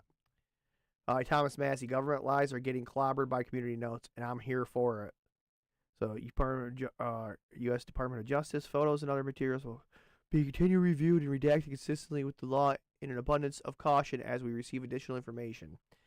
And then here, reader as context, the actions of the DOJ aren't consistent with the law that was enacted. Ooh, damn, that's good. Let's go. The raw requires all files should be already been released. Excessive redactions to protect political exposed persons, such as President Donald Trump, are not permitted. The files have been redacted for no legitimate reason and without explanations. Yep. Let's see here with this. Oh, I like this guy's post right here. If identifying pedophiles is a risk to national security, it means your politicians are pedophiles. Yes. Yes, it does. Okay, with this, Tim Dillon calls TPUSA a bad reality show. It feels like you're being played. It seems off. I feel like this is a coordinated, choreographed spectacle so that you are played. They want your money. This turning point kind of abomination that the right wing of this country has turned into like a bad reality show.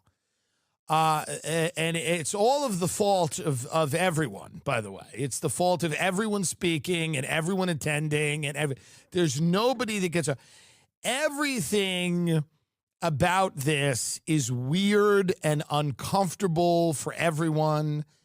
And obviously, I'm not saying she killed her husband or knew about it or whatever. I'm saying the guy got shot 3 months ago. And she walks out to a pyrotechnic display, and then she goes, we're going to elect J.D. Vance.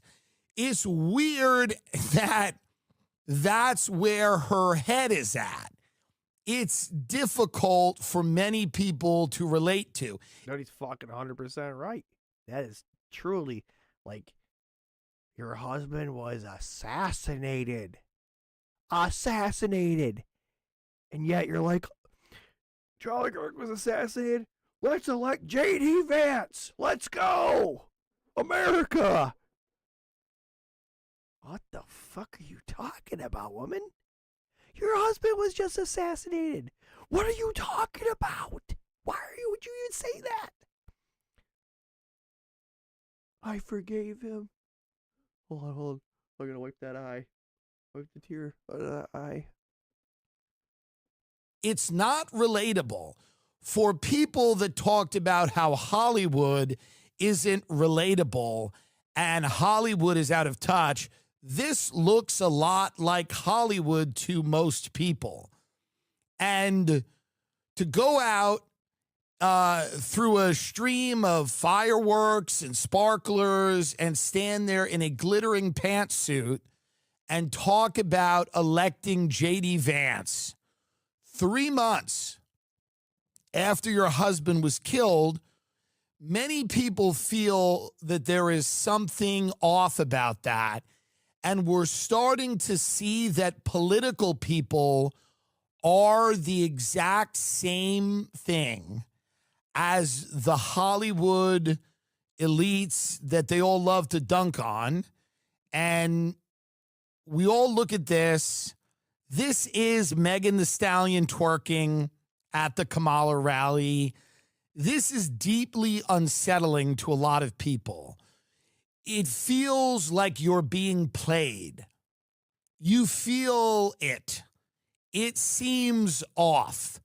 You feel like this is a coordinated and choreographed spectacle so that you are played. They want your money. Yeah, I agree. It's a fucking the world is a stage. Remember, that's what it is. She's going, oh my gosh. Oh no, she's going through the normal 5 stages of grief. Pyrotechnics, merch, podcasting, griefing, and acceptance. Oh my gosh.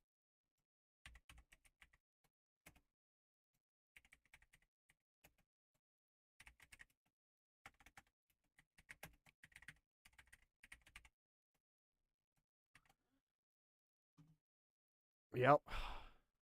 That's fucking crazy. That is absolutely crazy. Oh, here we go. Earlier today, J.D. Vance says America always has been and always will be a Christian nation by the grace of God. Let's hear this. But I want to say something here. The only thing that is truly served as an anchor of the United States of America is that we have been, and by the grace of God, we always will be a Christian nation.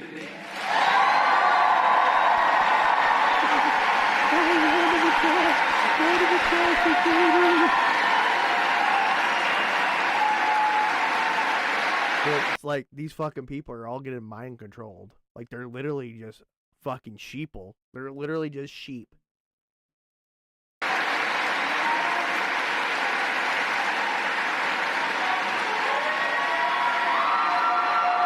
Point to more, point to America.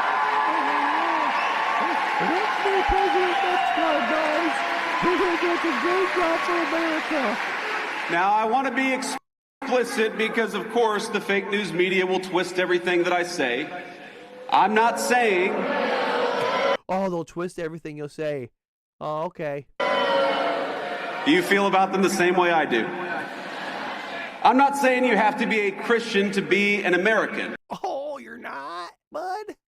I'm saying something simpler and truer. Christianity is America's creed. The shared moral language from the Revolution to the Civil... No, you know what it is? Because in America, you have to have more than one religion, because that's what Americans is. America is the world combined, right? All different religions, all different ethnicities. That's what America is about, not just fucking Christians. Civil War and beyond. Across that history, our country's major debates have always centered on how we could... All right, anyways, let's get on to the next clip, because I'm sure you guys are going to really, really like this one. Oh, here we go. He may say the right things, but his actions speak louder than words. VP J.D. Vance held an official Hanukkah party at the vice president residence in D.C. Among the guests was Rabbi Levi Shamatov, who headed to the menorah lighting.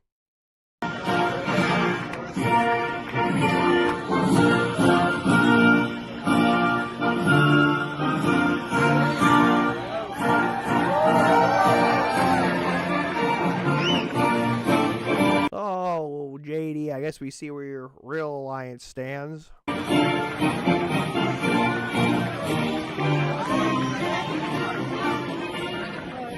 Hello, everybody. How we doing? Oh, I was just at TPUSA telling them that Christians, America was based off Christianity. But I lied to them. It's actually Judaism. Good. Well, I'm so thrilled to have you here at our house at the Vice President's residence for the Naval Observatory. This is actually our last party of the holiday season, and so we're going out with a bang with so many dear friends, and I'm just so thrilled to have you. We have Yeah, and his wife. I can't believe people are claiming that there's a rumor that something's going to happen to J.D. Vance's wife, and that he's going to end up getting with Erica Kirk. Oh, man. What a fucking conspiracy theory that could be. Holy shit. Imagine that. I wonder if there's anything on Akashi about if J.D. Vance was going to get with Erica Kirk. There's probably something out there. Oh, Vivek Goswami. The idea of the heritage American is about as loony as anything at the woke left, blah, blah, blah. About criticizing the woke left. Now let me get to the harder part.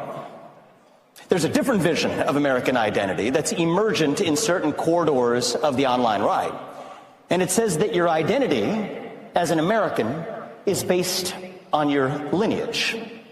That how long you have been in the country, your lineage and your genetics tied to the blood and soil of the country determines how American you are. It is the idea of a heritage American that says the truest form of an American is somebody who is a descendant of the American Revolution period or before.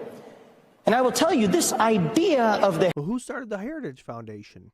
Heritage American. We ought to have this discussion. It's becoming more popular. I think the idea of a heritage American is about as loony as anything the woke left has actually put up. There is no American who is more American than somebody else.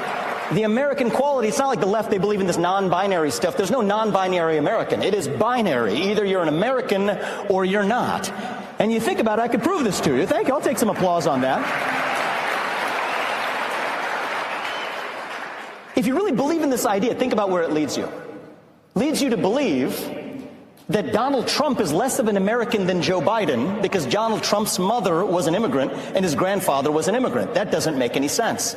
Leads you to believe that somehow Bernie Sanders is more of an American than Senator Bernie Moreno from my home state, an America First patriot, because Bernie Moreno was a naturalized citizen from Colombia. It makes you think that Marco Rubio, our great Secretary of State... Oh my God, our great Secretary of State... is somehow less of an American than Elizabeth Warren because she's a Native American, which we all know, right? Doesn't make any sense. Oh, you got him there, Vivek. I don't know. He's playing his cards, man. That's what he's trying to do. I don't know if he's actually believes what Turning Point has to say, or he's just fucking there trying to play the game. Some people just want to play this game. You know, some people play the game. I think.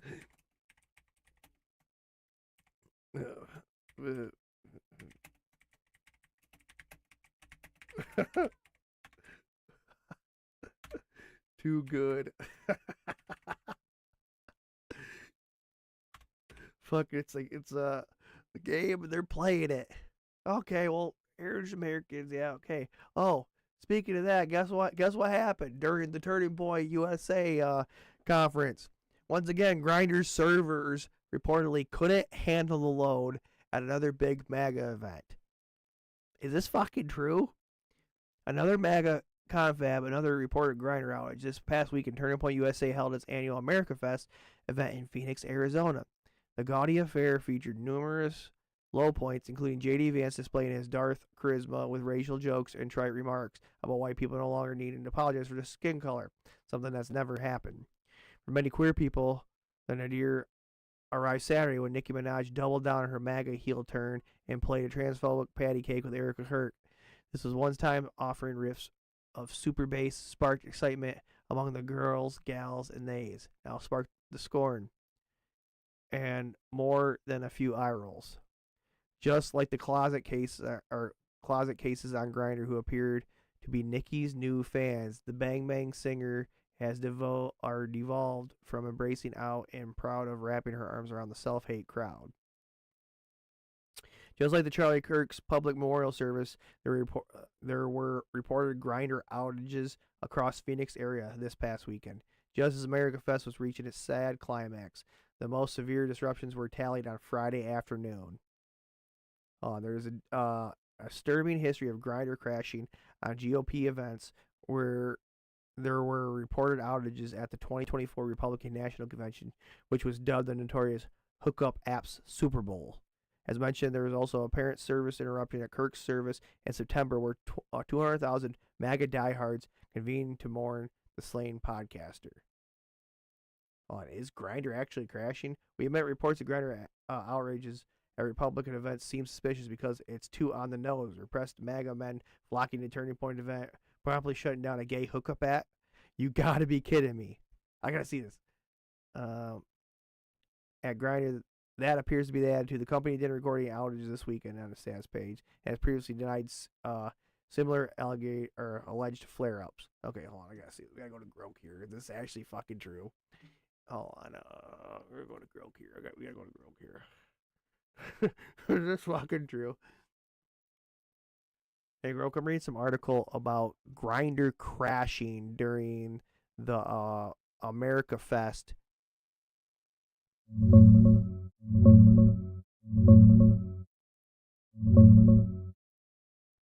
Yeah, it's that same old viral joke blowing up again. Turning Point USA's America Fest was this past weekend in Phoenix, December 18th through 21st-ish, and right on cue, people started posting that Grindr crashed from all the traffic at a big conservative event. Down Detector had a spike in reports from the area, memes everywhere calling it the third or fourth time this happened at MAGA stuff. But Grindr's official status page shows 0 outages those days, and this exact rumor gets debunked every time, like at the RNC or that Charlie Kirk thing earlier this year. Probably just trolls piling on reports or normal glitches getting hyped. Classic internet chaos. So there was no actual outages at all. It's just a lie. Exactly. 0 actual outages. Grindr's status was green the whole time. No crash, no surge, nothing. It's the same recycled joke that pops up every time there's a big conservative conference. Trolls flood Down Detector with fake reports. Damn. Oh, well, I thought it was true. Okay, well, it's not, so there it is. We'll keep moving on. Randy Orton shows ISO Speed how it feels to take a WWE chair bump. I thought this was pretty cool, man. You got, like, hey, Logan Paul, how about you take some fucking tips from ISO Speed?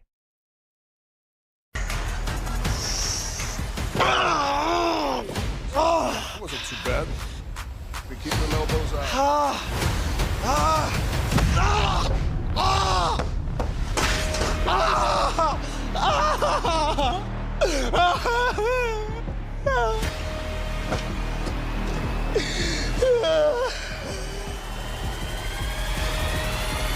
You're selling, right? Yeah. Yeah! Damn, bro. Dude.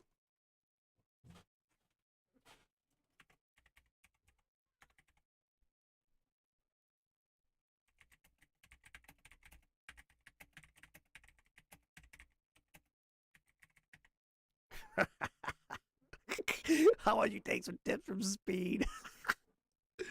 Oh my gosh. That's funny. Republican Thomas Massey says he is preparing her contempt charges against Attorney General Pam Bondi for concealing the name of the Jeffrey Epstein clients who trafficked children. Inherent contempt is a powerful, rarely used tool Congress can deploy against officials who obstruct its duties, and it can result in jail time. Good. What are you going to do about it to force them to comply? I mean, can you do anything? Oh, absolutely. Look, people have talked about, and by the way, Todd Blanche is the face of this, but it's really the Attorney General's office, Pam Bondi, who is responsible. And there are several ways to get at this. Some take longer, some are shorter. The quickest way, and I think most expeditious way to get justice for these victims is to bring inherent contempt against Pam Bondi. And that doesn't require going through the courts. And give her, and basically Ro Khanna and I are talking about and drafting that right now. What are you going to do about it? Let's go. That's what we need. Hell yes. We need that to happen. Unfortunately, AG Pam Bondi is breaking the law. Epstein survivors aren't satisfied with the DOJ's incomplete and redacted Epstein file to closure, and neither am I. Congress should assert its ability to hold Bondi in inherent contempt and get justice for the survivors. Yes. I'm going to see if I'm going to quote this.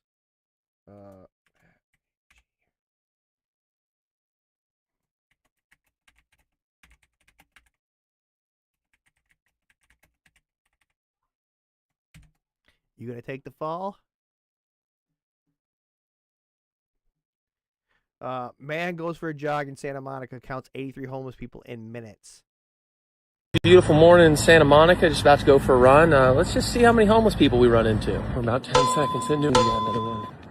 Oh, we got one there, we got one there. Okay, yeah, that's 8. That's 9, right by the Veterans Memorial. Oh, we got 11 over here. Dude, Santa Monica was the first time I actually saw a real, in person, I'm talking, like, I knew 100% he was fucking homeless. Like, it was like one of those cartoon ones where he had a suit, like he was wearing a suit, and it was fucking ripped on his arms, his sleeves, his legs, and his feet were just pitch black from dirt.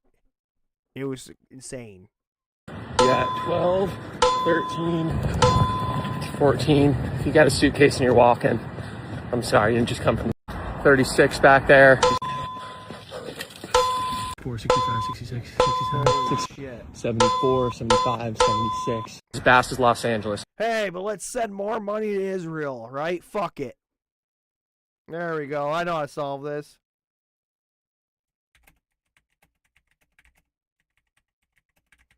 Solve this crisis.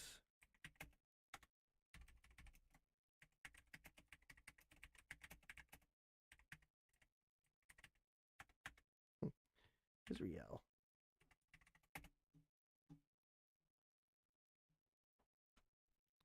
Okay, let's see here. We'll be sharing.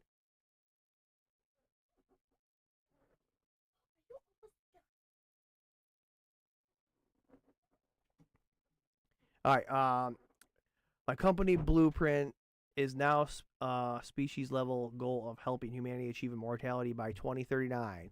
It's the right moment for all businesses to make species survival their primary objective. Any business seducing people into self-destruction behavior is an enemy of humanity. Holy shit. This guy's got a whole thing here. Wow. We'll be sharing an update soon on this blueprint, and we'll be doing in 2026 to kickstart this journey for those who want to join. Let's go. Bookmark it. You're going to be on your deathbed going, I fucked up big time. Yeah, okay, I don't know. I don't think this guy, evidently this guy got a lot of money. He's put a lot of time and energy into this, and I think he knows what he's talking about. So let's see here. Cat turd. Why did this just appear? Breaking. Minnesota assassin Vince Zampella told the FBI in a letter that Tim Walz asked him to kill Senator Amy Klobuchar so Walz could take her seat. This is why they hid the manifesto? Did he actually say that? Huh.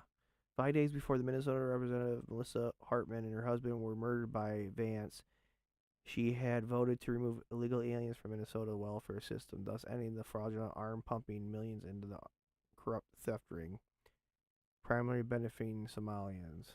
Okay, so let me see here. I gotta see this. Okay, ask Grok. Grok, I'm reading this right now. Did Tim Waltz say in a letter, or no, did Vance Bollinger told FBI in a letter that Tim Waltz asked him to kill Senator Amy Klobuchar so Waltz could take her seat?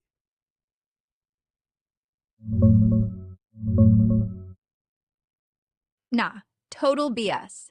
Back in June 25th, this guy Vance Bolter, not Walter, easy mix-up, got arrested for assassinating a Minnesota lawmaker and her husband, plus shooting another. He left a rambling, incoherent letter to the FBI, claiming all kinds of wild stuff, like secret military training and that Tim Waltz personally told him to kill Senator Amy Klobuchar so Waltz could take her seat. Authorities, Waltz's office, Klobuchar, and prosecutors all said straight up, zero evidence, it's the deranged rantings of a dangerous nut job. No credible news treats it as real. It's just conspiracy circles recycling the nonsense. Fake claim, 100%. So there was no letter? Or you're saying there was a letter, or there wasn't a letter? There was a letter. The shooter, Vance Bolter, really did leave a handwritten note addressed to the FBI with a bunch of crazy claims, including that Tim Waltz told him to kill Amy Klobuchar. But every official source, the FBI, Minnesota prosecutors, Waltz's office, Klobuchar herself, all say the part about Waltz is completely made-up nonsense with zero evidence. The letter exists. The accusation in it is pure fiction from a deranged guy. Okay, but he still said it, though. Anyway, the letter definitely exists. Just the contents are wildly untrue. Guy had a notebook full of delusions and targeted threats. It's untrue if people believe it, but he said it, so you don't know if it's true or not. Look, I get where you're coming from. The guy's words are out there, sure, but everything we know, from timelines, from Waltz's staff, from motive analysis, lines up perfectly. Well, did Waltz get the seat, or what happened? Nah, Waltz never got Klobuchar's seat, and never will that way. Amy Klobuchar is still the senior U.S. Senator from Minnesota. She's alive, healthy, and serving her term that runs until 2028. Waltz is the governor of Minnesota until his term ends in January 2027, unless he runs again and wins. He can't just take a Senate seat. Senators are elected, or if there's a vacancy, the governor appoints a temporary replacement until a special... So this guy was saying that he was planning to kill Amy Klobuchar because Waltz wanted him to. Yeah, that's what the nut wrote in that... Ah, okay. So if he didn't get caught, he was going to do that next. Exactly. The plan was to hit Klobuchar. Okay, so, yeah. I mean, that makes sense. I mean, that honestly makes sense. Who knows?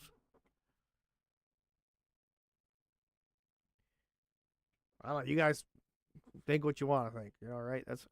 All right, okay, what is this?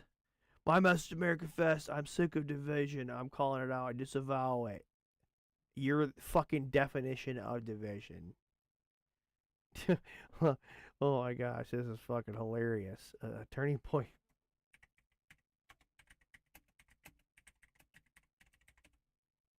This is a definite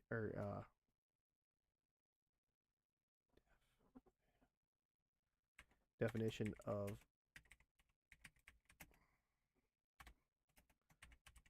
fucking ass off. Oh my gosh.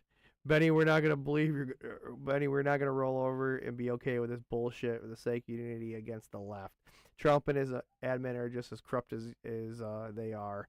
People demand justice. America first. And there we go. We got a fucking video right now just showing everybody touching the fucking wall. That stupid fucking wall. Barack Obama. Oh, let's keep naming them. Bill Clinton. Hillary Clinton touching the wall. Oh, she doesn't have a hat on. Joe Biden. Mike Pence. Touch the wall. Ron Paul. Touching the wall. Prince William. Pope Francis. Touch the wall. Justin Bieber. Oh, did Justin have the hat on? We're gonna see. Oh no, nope. Oh, they made me touch the fucking wall. But Benjamin or Jair Bolsonaro touch the wall. Mitt Romney touch the wall. Mike Pompeo touch the wall. Vladimir Putin touch the wall. No fucking way. No way. Vladimir Zelensky touched the wall. Hold on, I gotta see. Hold on, I gotta see. Grok, did fucking Vladimir Putin touch the wall in Israel? Yeah, that clip's from 2019. Putin was at the Western Wall in Jerusalem, did the usual thing visitors do: touched the wall, stuck a little note in the cracks like everyone else. It's just standard protocol when world leaders. Fucking God, I cannot believe that. I cannot believe that. Putin did that? Boris Johnson, Emmanuel Macron, touch the wall. Ron DeSantis, touch the wall. Lionel Messi, touch the wall. George Herbert Walker Bush, touch the wall. Fucking he kissed it. George W. Bush, touch the wall. Joe Lieberman, John McCain, touch the fucking wall. Mike Bloomberg, touch the wall. Ivanka Trump, Jared Kushner, touch the fucking wall. Mike Huckabee, touch the wall. Nikki Haley, touch the wall. Jane Smith, Will Smith. Oh, they didn't show him touching the wall. You know, no, they don't. Jennifer Lopez, touch the wall. They don't show her touching the wall though. For fucking Troyer, no way, no way. You gotta be shitting me. For her and Troyer touch the fucking wall. No fucking way. Oh my God. Robert Kraft, Tom Brady, touch the wall.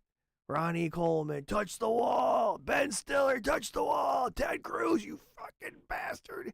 You traitor, touch the wall. Morgan Freeman, no way. Oh my God, no way. Did Morgan Freeman touch the wall? No footage of Morgan Freeman touching the Western Wall. Guys visited Israel a couple times, promoting Through the Wormhole stuff back in 2010, but no one's seen him at that site. He's more the space documentary type than Holy Land. God bless you, Morgan Freeman. David Arquette, touch the wall. Russell Simmons, kiss that fucking wall, Russell. Bill de Blasio, Newt Gingrich, Jimmy Carter, Tony Blair, King Charles III, Ronald Reagan. The end. Ugh. A lot of wall touching there. Oh, we get to the end here. Erica Kirk had an incredible slip of the tongue moment when honoring an honor student. Despite the devastating loss of Charlie Kirk, my incredible husband at UVU, Caleb has persisted with the same gift. Grit. It has been a long day. Hold on. It's been a long day. Grit. Gift. Grit. It has been a long day.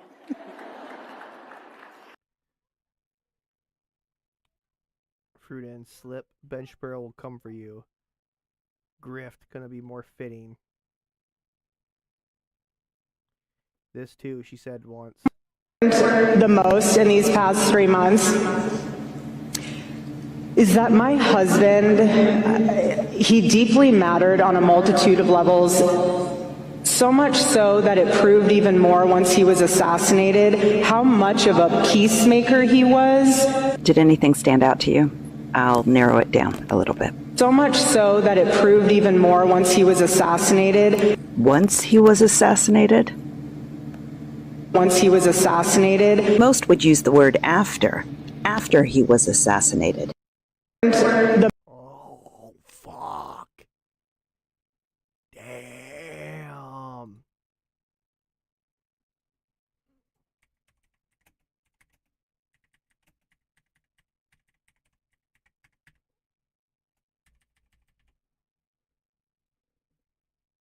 Holy shit. Okay, this is pretty cool. I'm going to watch this video. Hunting strategy of peregrine falcon, the fastest animal on Earth.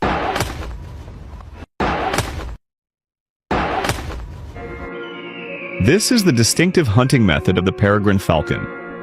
The peregrine is the fastest animal on Earth, using a hunting technique called stoop diving. It starts by flying to a high altitude in the sky and then dives quickly toward its prey. Dude, I watched one of these things take out a fucking pigeon, and I remember it was like next to me. It was just like poof. I know it was a pigeon. It was I think it was a mourning dove or something. The fucking thing. I just remember I was like driving, and all of a sudden I was just driving this little cart around. And the next thing I know, poof! It was like just a cloud of feathers, man. I was like, holy shit! At speeds reaching up to 390 kilometers per hour, which is why the peregrine is the fastest animal in the world. This unique diving technique begins with the falcon, tucking its wings close to its body, making it streamlined with the wind. As it approaches its prey, it adjusts its direction by moving its wings and tail, which act like a rudder. In addition to all this, it has incredibly sharp vision, allowing it to detect even the smallest movement of its prey. Right before impact, the falcon directs its sharp talons at the prey, delivering a powerful strike that either knocks it out or kills it instantly. Damn. Brutal. Apex predator.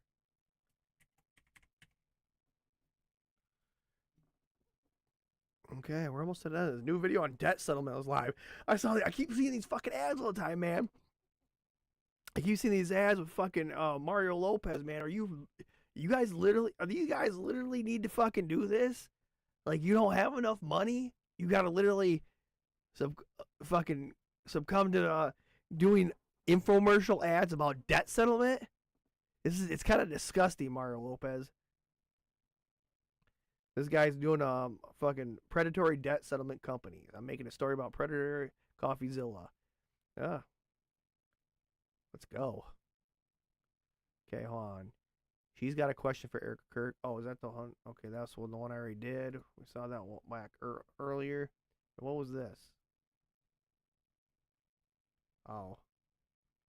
Okay. Well, I don't know. I think that's it, man. We had a pretty good show today. The Tale of a Grieving Widow, Charlie, Nicki Minaj is not a good role model for young black girls. Erica for AM Fest 2025. I want Nicki Minaj on lots of pyrotechnics. Yep, that's what it is, man. So I hope you guys have a Merry Christmas, and we'll probably see you in maybe a few days, or I don't know. We'll see you. But yeah, that's it.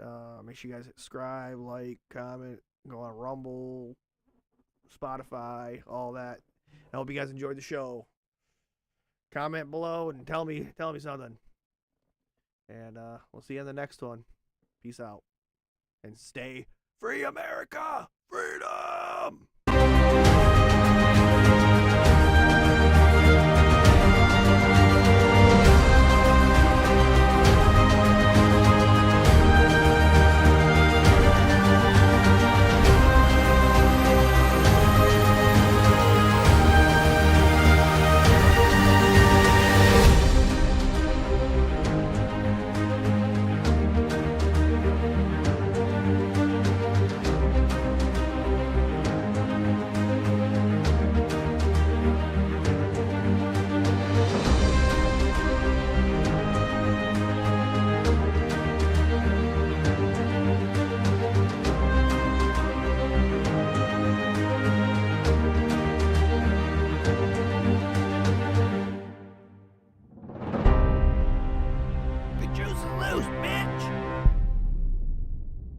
What the fuck is going on here?